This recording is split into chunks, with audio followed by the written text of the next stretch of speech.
It's lively and unrehearsed. We call it Moral Side of the News. It's our weekly discussion program, and we're glad you're alongside. I'm John Blim with the WHAS Crusade for Children. With me, as always, is our distinguished panel, Dr. Jamesetta Ferguson, St. Peter's United Church of Christ, President and CEO of Molo Village CDC, Rabbi Gaylia Rooks, the Temple, and Father Joe Graffis, Archdiocese of Louisville. Welcome, panel. Our first topic, mask guidelines are back in the news headlines. The Centers for Disease Control says even fully vaccinated people should wear masks indoors in areas considered to have substantial COVID-19 transmission rates. Most, if not all, of the counties and our viewing and listening area are included in that category. Meantime, masks will be required for all Jefferson County public school students and other school districts, regardless of their vaccination status when classes begin next month. So now turning to you, our panel, are you ready to mask up again? Did you stop wearing one? And how does this recommendation from the CDC affect our psyche? Well, I was not surprised, especially with the new variant, and evidently there's a couple of other variants that are on the horizon that can also be as bad as the Delta one. I was relieved when we didn't have to wear masks. Although recently I've been on vacation in a couple of places, so I flew on planes, and it was interesting being in an airport, on a plane, in an airport, on a plane, in an airport, wearing a mask for 3 or 4 hours. I have to say it was a little uncomfortable, but I understand. I guess I'm losing a little patience, and I know I should not lose patience with people who are mask resistors and vaccine resistors. And I'm afraid our politicians have failed us. I think many of our religious leaders have failed us because, whether you talk about the Constitution, it says, the good of all, the general welfare. Our nation is supposed to be about the general welfare of everyone, whether you're a Judeo-Christian culture, the love of neighbor, common good. It's more than just me and my freedom. And unfortunately, we've gotten some people that have, it's all about my freedom to the extent your freedom ends with when you infringe on the rights of others. And that all that seems to me terribly logical. And I think we as ministers need to be preaching about this a lot more, that this is, if we believe in the Bible at all, then there's no choice here. We do this for the good of others. Amen. Amen. I couldn't agree with you more. It is difficult to go a step backwards. It was interesting because at the beginning, after being vaccinated, they said you didn't have to wear masks anymore. I was almost like a little uncomfortable or something, being out in public, eating indoors in a restaurant, sometimes wearing a mask to get seated at the table, but then taking the mask off to eat, obviously. But I readjusted to not wearing a mask pretty easily. I'm currently in the Upper Peninsula of Michigan on Lake Superior. It's so beautiful here. To get here, we flew. It took, we had a little incident, but it took 12 hours. And on the airplane and in the airports, we were double masked. And that is really uncomfortable. People who complain that mask wearing is uncomfortable should try having to double mask for a while. Or maybe it was just that the second one was pulling so badly on my ears. But it's just so incredibly selfish and self-absorbed. You think that's uncomfortable? Try being intubated or... I really appreciate what Father Joe said about at least the biblical heritage of love your neighbor as yourself and to treat others with justice and equality and righteousness, if we care about other people, we all have to be in this together. I mean, this is a pandemic. It's something that our generation has never experienced, and we're not handling it well. We're so used to being able to do whatever it is we want, and the anti-vaxxers are very frustrating to me. That they think that it magnetizes you or puts a microchip in you for being able to be followed. And, I'm very proud of Marty Polio and JCPS for voting in favor of having our kids masked in schools. I think the parents are much more supportive of it now that they've seen what it's like to have home virtual education where they're in charge. I hope that it makes also another little silver lining of all this could be that people will appreciate our teachers more and recognize how challenging their job is. But protecting our children, the Delta variant is very, very scary. It's not just more contagious. It's more. It's really scary. So I'm totally in favor of that, and totally frustrated with our fellow Americans. Or it's not just in America. I was reading some stuff about in Canada. They don't want. There's a big anti-vax movement there, and I just wish people would care and be able to take the long view. I am pleased with what Jefferson County has done as far as asking everyone to mask. We educate so masks have not been very far out of our view. We have young people in the education hub. We all had to wear it anyway. Plus, many of our volunteers that work with these kids are senior adults. And so they have masks. So I think it's the right move. I actually have family members, young people who are not pro-vaccination, where you have some families who are and others in their family who are not. And so for me, it's a 5-minute Monday to encourage people to mask up and also to get the vaccination. We've also had vaccination clinics. In fact, we're having another one on Saturday in hopes of fully vaccinated, at least mask up. And I think it's not really going to change until some mandates come down, like what President Biden is doing as far as federal employees getting vaccinated.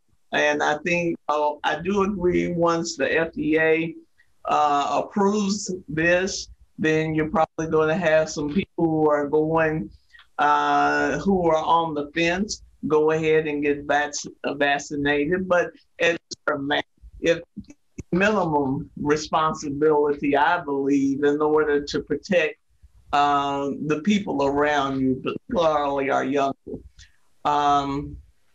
And so I think JCPS has moved in the right direction, and it's been interesting. We've had a few mass burnings here, and of course, you've had some people, school leaders have been followed by hecklers and all of those type of things. They are doing this to protect us, And this one final thing.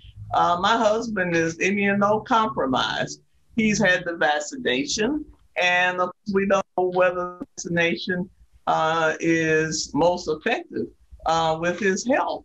And so for people who are masked, they're protecting people like him who have done their due diligence, gone and got the vaccination, but are healthy. So, we have a responsibility as a community to do what is best for the community, just individuals, but for the entire community.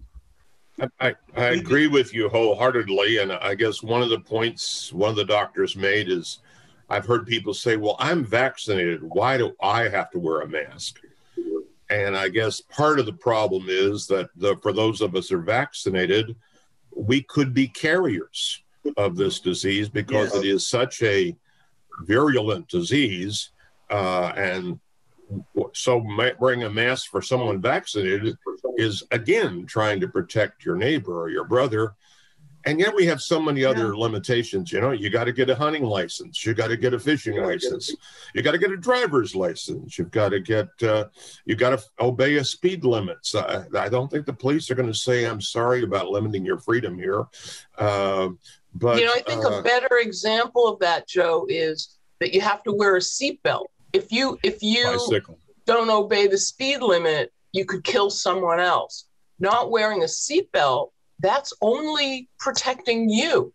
And yet, you know, I've said this again and again, it puts a strain on the finances and the medical equipment in our community if someone is not wearing a seatbelt and trying to protect themselves. So we do try to protect each other. And I love is it a poster behind you that says it takes a village? Yes. And that's our motto. And it's perfect because it takes a village. You're not just an individual. It's not only about you. I don't mean you, I mean anyone. Right. It's not only about one person. It's about all of us. And it takes a village. And we are a village. And we need to care about everyone in our village. My brother is like your husband. He's immunocompromised. He took the vaccine, you know, trying to do the best he can. But the head of infectious diseases there and virology in Boston, where he lives, told him that you're probably, if we're lucky, 20% protected. Mm-hmm. And, you know, like you said, he's done his part. We need to protect these other people. We need to protect our children. We need to protect our elderly. And if we continue to let this virus run rampant, then it will continue to mutate. And that is a danger to all of us, which I know I've said this before too, but in foreign countries like India and places that just don't have the resources, it matters to us. It should matter to us because they are our brothers and sisters, but it definitely, even for selfish people, should matter to them because, you know, expression, what goes around comes around, has a new meaning when it comes to COVID-19. Anybody who has a family knows you have limitations. You know, you can't do anything you want to, even though kids say, well, I don't want to do this or I don't want to do that. Well, for the sake of everybody else, you need to do it for the family. We say that all the time to our families. Well, the big human family, our United States family, needs us to pull our weight. It is not going to change until it's mandated. And you hate to get to that point where you have to, you know, discipline people in order for them to do the right thing. That's where we are today.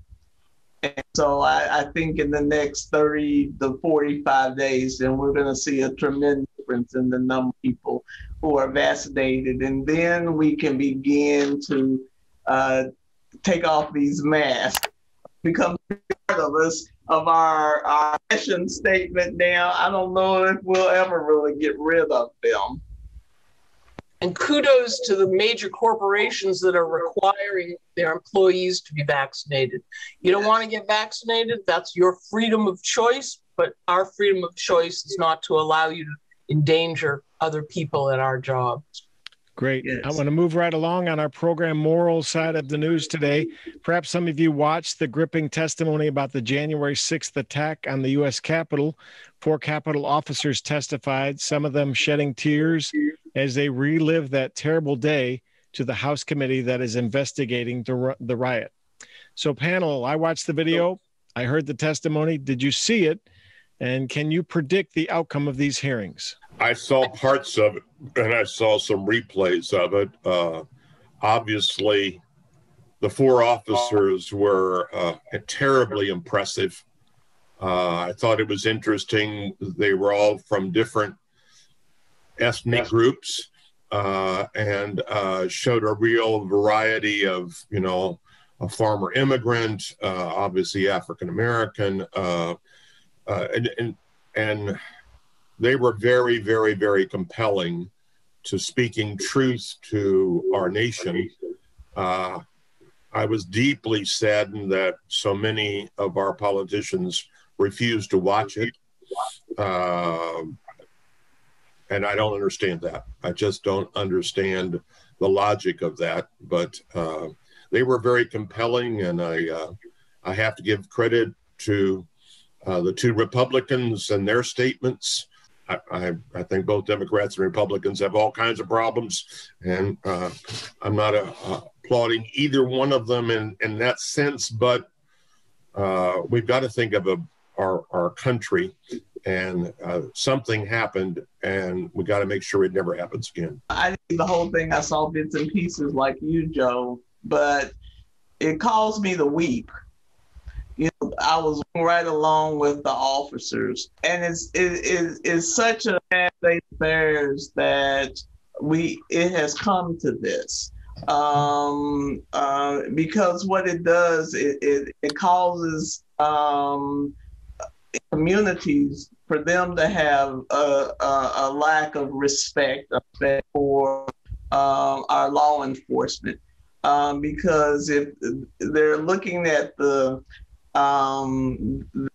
highest branch of government, and if they're not respecting the men and women who've been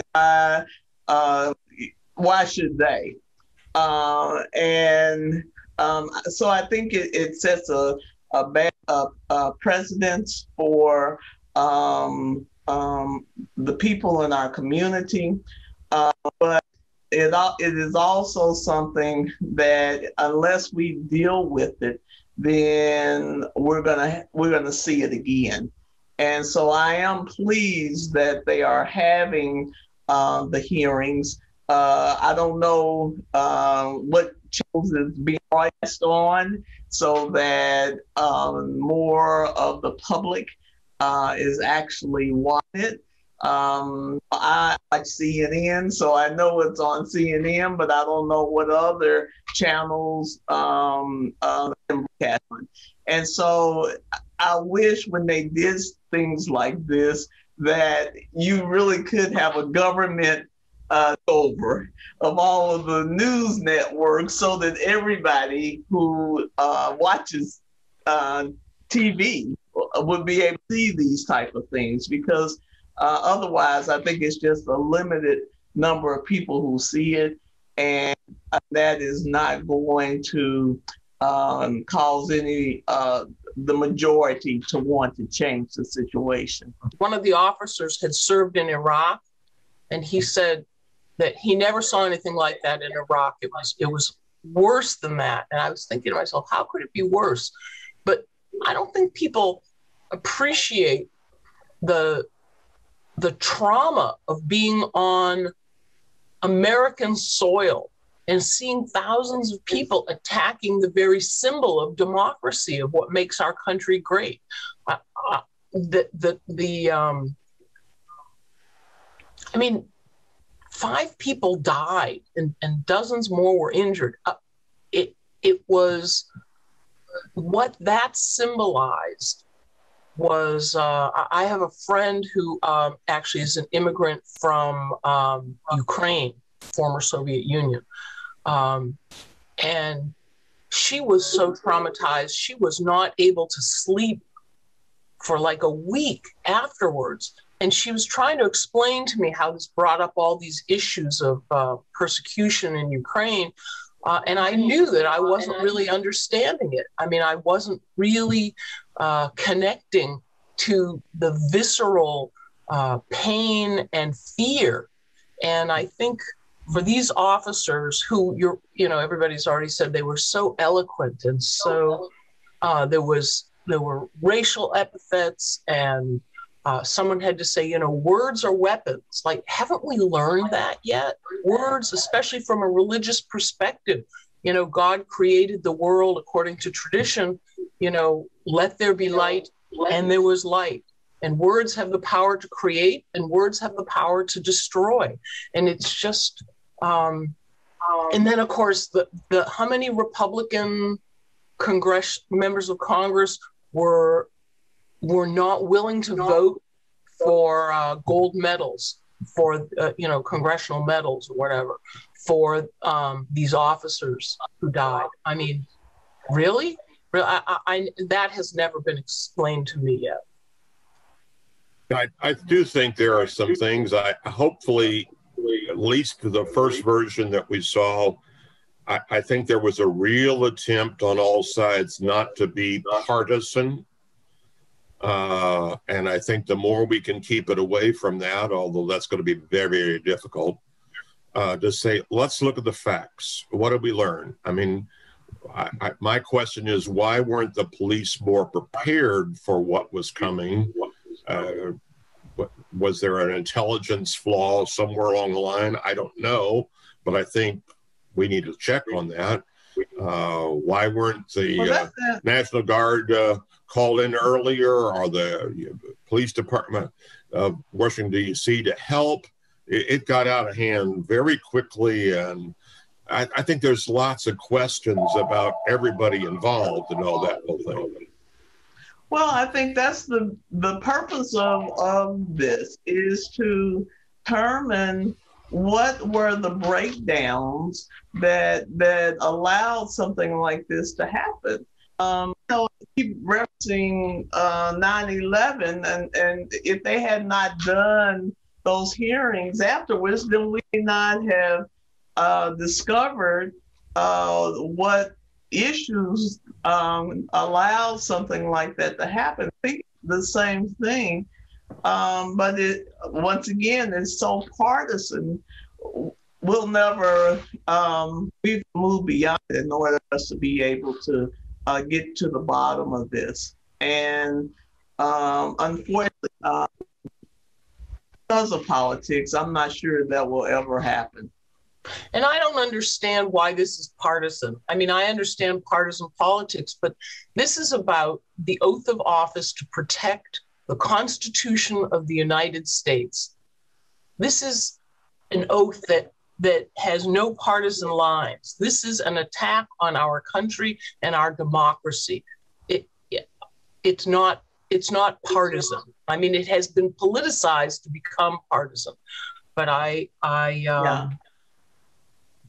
want to jump right into our final topic, because I think it's an important one for us to finish up with. And we have about a little more than 5 minutes left. We were all stunned to see Simone Biles, described as the greatest female gymnast of all time, to bow out of the Olympics this week to focus on her mental health. Biles told reporters it's been a long year and the games as a whole have been really stressful. Many are applauding Biles for shedding light on mental health, something we've talked about on this program many times before. Panel, your thoughts? I think it takes tremendous strength of character with the world watching to be able to say, you know what, I can't do this. I just cannot do this. And you know, I've read articles where people are calling her a coward or selfish. It wasn't selfish at all, because she wanted what was best for America. And she knew she couldn't give her best. And so she was giving someone else a chance to do that. And I think it takes tremendous strength of character and courage, not only to bow out, but to say, no, it's not that I physically injured my ankle or something like that. The pressure put on these athletes is tremendous. And the pressure of this past year and the Olympics being delayed and the training and all the rest of that, you know, we have no concept of what that's like, but she is a fabulous role model for mental health, which we all know in positive and negative ways affects our physical health. this just happens to be Minority Mental Health Month, the month of July.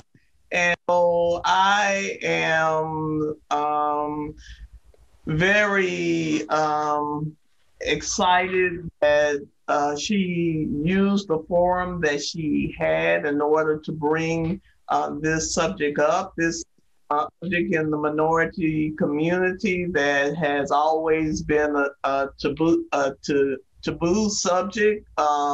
You are ostracized if you're thought to have some type of mental health challenge.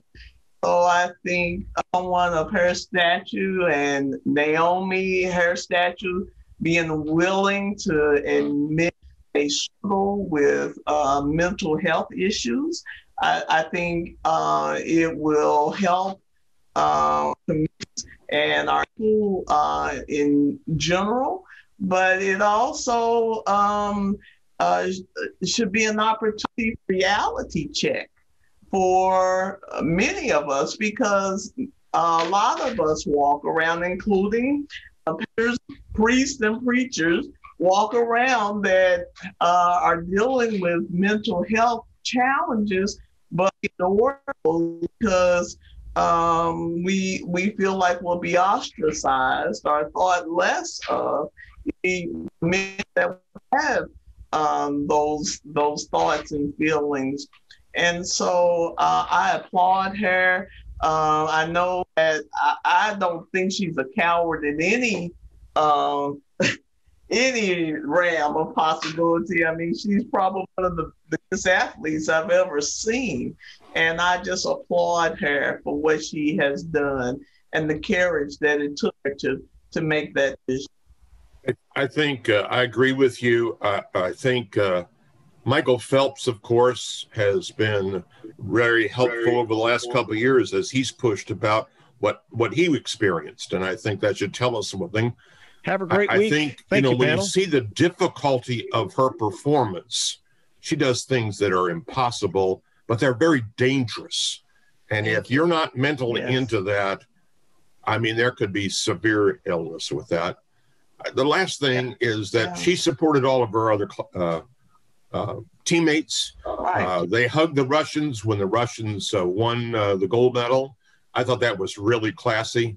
And then those girls have stepped up. Hey, the rest of the team has stepped up. So that's very emotional to say it's not about one person, it's about the team. So I think there's a lot of things we need to applaud her for. And thank you for that. I applaud you all for bringing to a close another edition of Moral Side of the News. Thank you to Jamesetta Ferguson, Joe Graffis, and Gaylia Rooks.